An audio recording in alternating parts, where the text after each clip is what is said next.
সুপ্রিয় দর্শক, আসসালামু আলাইকুম। আমরা এই জায়গায় দুটি কালা পাহাড়ের মতো দেখেন দাঁড়িয়ে আছে দুটি মহিষ দেখতে পাচ্ছি। এগুলা গাড়ি বানানি মহিষ, মানে গ্রাম অঞ্চলে মহিষের গাড়ি দিয়ে যেগুলো চরাঞ্চল এগুলাতে মালামাল টানাটানি করে। এখন আমাদের এদিকে কুশের সিজন, মানে আখের সিজন, এগুলা গাড়ি আছে, এগুলাতে মহিষের গাড়ি দিয়ে আখ আনা নেয়া করে মেলেতে আর কি, সুগার মেলে দিয়ে আসা করে। দেখেন দুইটাই মহিষই খুব চমৎকার দুটি মহিষ।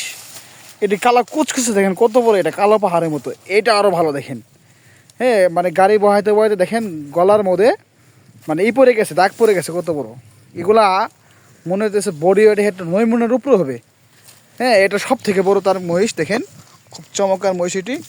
এটা মনে হয় 10 মনের উপরে হয়ে পড়ে। দর্শক দেখেন বিশাল দেহি মহিষ এটা। এগুলো 6 দাঁতের মহিষ দুইটাই, এটা 6 দাঁতের, ওইটা 6 দাঁতের।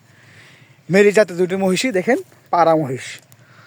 সেটা দাঁড়াই আছে, বাঘের মতো দেখা যাচ্ছে, খুব চমৎকার। এগুলা মহিষই দৈনিক পড়ায়, মানে গাড়ি টানে সে পড়ায় দৈনিক 2 থেকে 3 হাজার টাকা আয় করে এই মহিষ দিয়ে। খুব মানে অল্প পরিশ্রমে ভালো টাকা ইনকাম হয় এই সিজনে। ধানের সিজনে ইনকাম করে, পাটের সিজনে পাটের বোঝাও পায়, আবার এখন আখের সিজন, আবার এগুলা দিয়ে বালু টানে, ইট সিমেন্ট টানে। চরাঞ্চল আর কি ধরতে গেলে এগুলা মহিষের বাহন দিয়েই সব কিছু মানুষ করে। এদিকে গাড়ি ঘোড়া কম আসে তো, হ্যাঁ। ঘাটটা দেখেন কেমন হয়ে গেছে দর্শক, খুব সুন্দর। এগুলো ভালো লোড নিতে পারে, হ্যাঁ।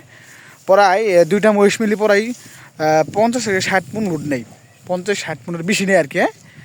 দুইটা মহিষ, এগুলা নদী আরই নাই, যেখান দিকে মন চায় ওই দিকে চলে। ভালো রাস্তা লাগে না, হ্যাঁ, পাকা রাস্তাও লাগে না, যেদিকে মন চায় সেদিক দিয়ে চলে। দেখেন এই কুশরের পাতা খাওয়া দিচ্ছে, এগুলা খাইতেছে। দুপুর টাইমে একটু পরে পানি দিছে, পানি খেয়ে সে রেস্ট নিচ্ছে। এখন খানিক পরে নিয়ে যাবে মাঠে এগুলো আবার।